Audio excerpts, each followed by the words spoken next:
जहां तक आप हमला करने की बात कर रहे हैं ना कि वो पाकिस्तान की आर्मी या बांग्लादेश की आर्मी मिलकर कोई स्ट्राइक करें, तो ये दोनों ममालिक इस कंडीशन में नहीं है कि वो किसी भी मुल्क के ऊपर हमला कर सकें। और बांग्लादेश और पाकिस्तान मिलकर भारत के खिलाफ बड़ी साजिश रच रहे हैं। अब आईएसआई की मदद से बांग्लादेश में आतंकी कैंप खोले जा रहे हैं। लग रहा है कि वो 1947 वाला कहीं पाकिस्तान दोनों तरफ जिंदा हो रहा है। अच्छा। जो कहीं 1971 के बाद तो भूल इंडिया गया की था। इन्वेस्टमेंट कहाँ गई? इंडिया की इन्वेस्टमेंट देखे, कॉन्फ्लिक्ट ऑफ इंटरेस्ट हर जगह है। अच्छा, लेकिन कहा जा रहा है इंडियन मीडिया की जानिब से कि शायद बांग्लादेश इंडिया पर हमला करने की तैयारी कर रहा है, इसलिए जो है वो आर्मी को, पाकिस्तान आर्मी को जो है चिकन नेक पर जो है डिप्लॉय किया जा रहा है।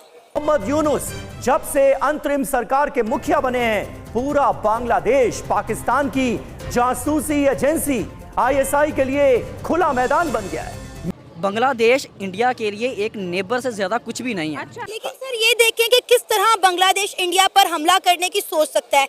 ऑलरेडी अगर हम इंडिया की बात करें तो दुनिया की उभरती हुई मौशी ताकत है। साउथ एशिया में अगर कोई इंडिया की बड़ी पावर है भाई। साउथ एशिया में जो स्टेबिलिटी है, अगर उसको कोई ब्रेक कर सकता है या जो हलदम मचा सकता है, वो सिर्फ इंडिया है। हल्ला मचा देगा। हम क्यों 1971 भूलकर एक बार फिर से बांग्लादेश की मदद कर रहे हैं? कहा जा रहा है इंडियन मीडिया की जानिब से कि हमने बहुत बड़ी तादाद में असला जो है वो बांग्लादेश भिजवाया है। क्या हम 1971 की अपनी कुर्बानियां भूल गए हैं? ठीक है। तो साउथ एशिया में जो रेड होल्ड इकोनॉमी का है वो इंडिया के पास है। तो अगर ये सब कुछ रिलेशनशिप, अगर हम एक मिनट के लिए ये मान लेते हैं कि पाकिस्तान और बांग्लादेश की कुर्बत की वजह से इंडिया की इकोनॉमी में कोई फर्क पड़ता भी पड़ेगा ही नहीं सर। अगर हम तो आज हम ये कहें कि अगर बांग्लादेश को हमारी सपोर्ट है पाकिस्तान से, तो मेरे ख्याल में उनके जख्मों पे मरहम रखने का टाइम है और अपनी गलतियों का अजाला करने का टाइम है। मतलब 1947 से अब तक जितने पाकिस्तानी मर उसकी गए, वजह ये जितने है ना। जिंदा हैं, सारे मिलके भी इंडिया को बीट नहीं कर सकते। मैं आपको बताता हूँ उसकी वजह हाँ। किस तरह पॉसिबल है। किस तरह? क्योंकि पाकिस्तानी अवाम में ना ये है खाने वाला और लगाने वाला रिवाज। जय हिंद दोस्तों, लेटेस्ट न्यूज फॉर इंडिया में आपका स्वागत है। दोस्तों, बांग्लादेश के अंतरिम सरकार के मुखिया मोहम्मद यूनुस भारत विरोध में कुछ भी कर गुजरने को तैयार है। यही कारण है कि उन्होंने हाल ही में पाकिस्तानी सेना के एक उच्च अधिकारियों के एक प्रतिनिधि मंडल को भारत के चिकन नेक के नाम से मशहूर सिलीगुड़ी कॉरिडोर के पास स्थित रंगपुर का दौरा कराया है। रंगपुर रणनीतिक रूप से बहुत महत्वपूर्ण स्थान पर स्थित है। ऐसे में पाकिस्तानी सेना के वरिष्ठ अधिकारियों का यह दौरा भारत की टेंशन बढ़ा सकता है, वह भी तब जब इसी चिकन नेक के दूसरी ओर चीन की नजर गड़ी हुई है। दोस्तों, भारत के पश्चिम बंगाल में स्थित एक संकरी भूमि पट्टी है। यह पूर्वोत्तर राज्यों को देश के बाकी हिस्सों से जोड़ता है। इसे चिकन नेक के नाम से भी जाना जाता है।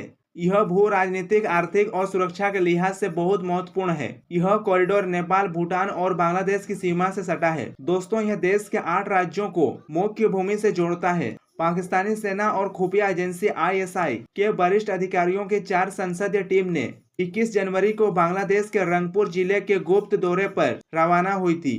दोस्तों, बांग्लादेश के सुरक्षा अधिकारियों ने खुलासा किया है कि पिछले सप्ताह की शुरुआत में इस्लामाबाद दौरे के दौरान सशस्त्र बल प्रभाग में प्रधान कर्मचारी अधिकारी लेफ्टिनेंट जनरल एसएम कमर उल हसन द्वारा पाकिस्तानी सेना और आईएसआई को दिए गए निमंत्रण के बाद पाकिस्तानी अधिकारी बांग्लादेश दौरे पर आए थे। दोस्तों, इन दिनों बांग्लादेश का दोगलापन देखने को मिल रहा है। वो भूल गया है कि 1971 की लड़ाई में भारत ने उसकी मदद की थी। लेकिन कहा जा रहा है इंडियन मीडिया की जानिब से कि शायद बांग्लादेश इंडिया पर हमला करने की तैयारी कर रहा है, इसलिए जो है वो आर्मी को, पाकिस्तान आर्मी को जो है चिकन नेक पर जो है डिप्लॉय किया जा रहा है।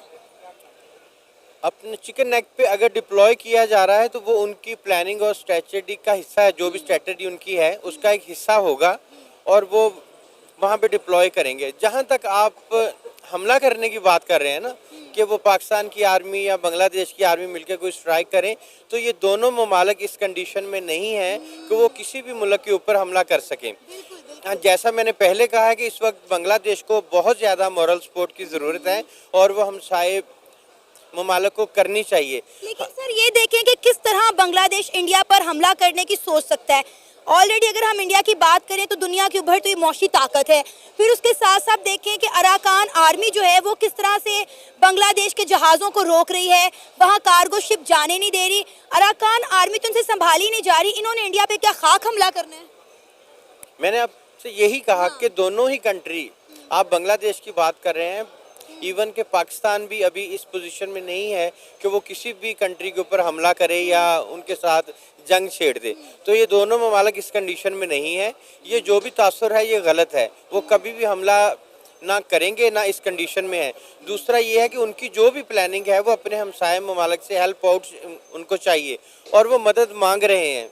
अब हमसाय ममालिक में यही आगे, जैसा मैंने पहले कहा कि वो बांग्लादेश, इंडिया वाले उसको बांग्लादेश कहेंगे लेकिन पाकिस्तानी उसको मशरकी पाकिस्तान कहेंगे। सर हम क्यों 1971 भूल कर एक बार फिर से बांग्लादेश की मदद कर रहे हैं?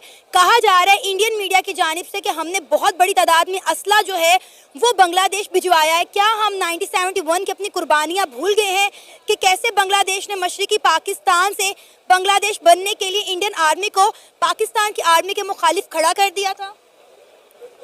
नहीं, ऐसा नहीं था। देखिए, एज ए पाकिस्तानी मैं इसमें इनोसेंट नहीं हो सकता ना कि 71 में जो कुछ हुआ उसमें मतलब वो बांग्लादेश का कसूर था या किसी और कंट्री का था।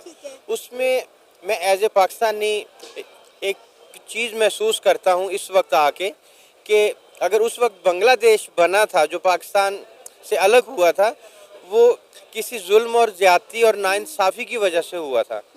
तो उसमें उस वक्त भी कोई ना कोई ऐसी जुल्म और नाइंसाफ़ी थी कि जिस वजह से मशरकी पाकिस्तान बांग्लादेश में कन्वर्ट हो गया। तो आज हम ये कहेंगे अगर बांग्लादेश को हमारी सपोर्ट है पाकिस्तान से, तो मेरे ख्याल में उनके ज़ख्मों पे मरहम रखने का टाइम है और अपनी गलतियों का अजाला करने का टाइम है। लग रहा है कि वो 1947 वाला कहीं पाकिस्तान दोनों तरफ जिंदा हो रहा है। अच्छा। जो कहीं 1971 के बाद भूल इंडिया गया की था। इन्वेस्टमेंट कहाँ गई? इंडिया की इन्वेस्टमेंट देखे, कॉन्फ्लिक्ट ऑफ इंटरेस्ट हर जगह है। अच्छा। इंडिया ने कभी भी, अब ऐसा नहीं है कि इंडिया ने 100% इन्वेस्टमेंट्स अपनी बांग्लादेश में रखी हुई हैं, या वो इसके लिए इतना ज़रूरी नहीं है। बांग्लादेश इंडिया के लिए एक नेबर से ज़्यादा कुछ भी नहीं है। अच्छा। साउथ एशिया में अगर कोई इंडिया की बड़ी पावर है भाई। साउथ एशिया में जो स्टेबिलिटी है, अगर उसको कोई ब्रेक कर सकता है या जो हलदम मचा सकता है, वो सिर्फ इंडिया है। हल्ला मचा देगा साउथ इंडिया की एशिया किसके में, साथ बनती है? इंडिया की 1962 के बाद चाइना से नहीं बनी, ठीक है। 1965, 1971, 1999 उसके बाद ये जो धमाके हुए लाल मस्जिद में, ठीक है, उसके सब के बाद पाकिस्तान से नहीं बनी। उसके बाद उसकी बांग्लादेश के साथ बिल्कुल एक कन्फ्लिक्ट ऑफ इंटरेस्ट के साथ बनी है, मतलब एक बड़ी उसे कह सकते हैं हम प्रोविजनल सी दोस्ती रही है उसकी, ठीक है। अच्छा। और उसके साथ कौन? भूटान रह गया। भूटान के साथ क्या उसके इकोनॉमिकल रिलेशनशिप्स हैं? कुछ भी नहीं। भूटान खुद इतना सा मुल्क है इंडिया के मुकाबले में।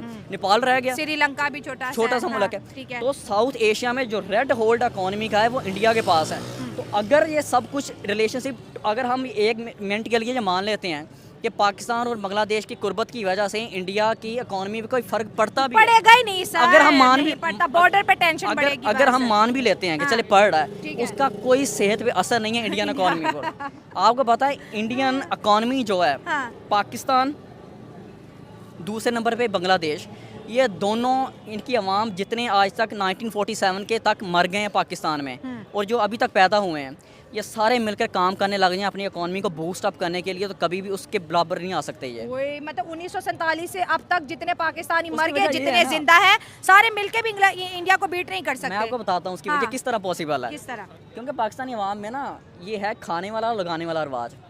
इन्ने असी कमा ले तो इन्ने असी लाने हैं, ठीक है ना। ये इंडिया में क्या है? इंडिया में पता क्या सिस्टम क्या है? सिस्टम है? अगर उन्होंने आज तक अपना गवाया भी है, हाँ। तो आप देखें ना कि ओवरऑल अपनी इकोनॉमी को किस लेवल तक ले गए हैं। सही बात है।